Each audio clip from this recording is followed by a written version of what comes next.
Bonjour à tous, c'est Emmanuel, j'espère que vous allez bien et nous nous retrouvons dans cette courte capsule pour parler de l'abondance.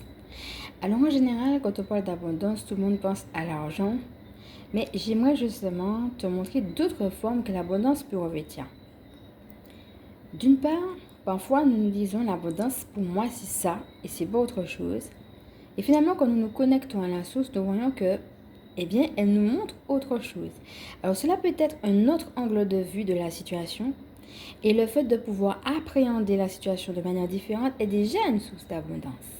Ensuite, la source peut avoir une autre idée que nous de ce que doit être notre abondance.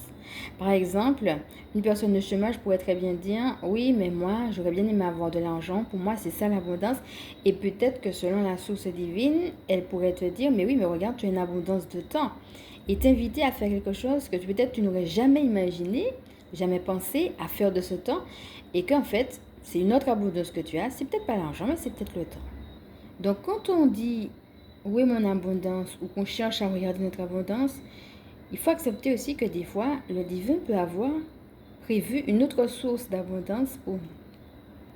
Et cela m'amène au troisième point que l'abondance, justement, n'est pas que financière. Elle est financière, ça c'est un exemple d'abondance, mais il n'y a pas que ce type d'abondance-là. Alors, ce qui peut se passer, c'est que un petit peu comme on avait vu la dernière fois dans le soin que je vous ai donné, on peut avoir sa propre idée.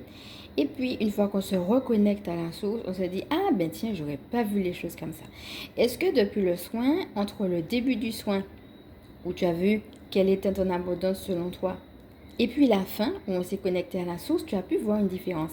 Et si jamais ce n'est pas le cas, est-ce que tu as pu voir aussi une différence, que ce soit d'un côté ou d'un autre, après avoir fait ce soin, c'est-à-dire les jours qui ont suivi?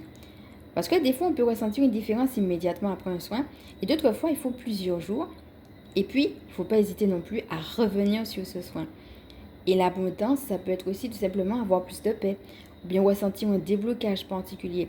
Ça ne va pas forcément correspondre à ce que toi, tu as demandé, comme tu as demandé, mais l'idée, c'est d'être ouvert à ce que le divin te propose. Donc là, je vais t'inviter à simplement regarder, maintenant que tu as fait ce soin, eh bien, ce qui se passe au fil des jours, même si c'est des changements subtils, les remarquer, et quoi qu'il se passe ou non, et puis quoi que tu ressentes ou non, parce qu'on peut aussi ne pas ressentir des changements et ça ne veut pas dire qu'il n'y en a pas, rester dans cette humilité et dans cette action de grâce pour le divin. Et pour celles qui ne le savent pas, bien entendu, vous pouvez aller regarder et participer aux soins sur l'abondance. Donc voilà, c'était Emmanuel, je suis chamane. Ma mission de vie est de permettre aux énergies sacrées de s'incarner dans nos vies humaines. Et cette petite capsule est maintenant terminée. Je vais donc t'inviter à la liker.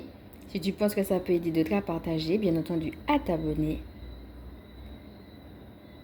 Je te fais de gros bisous et je te dis à bientôt. Ciao.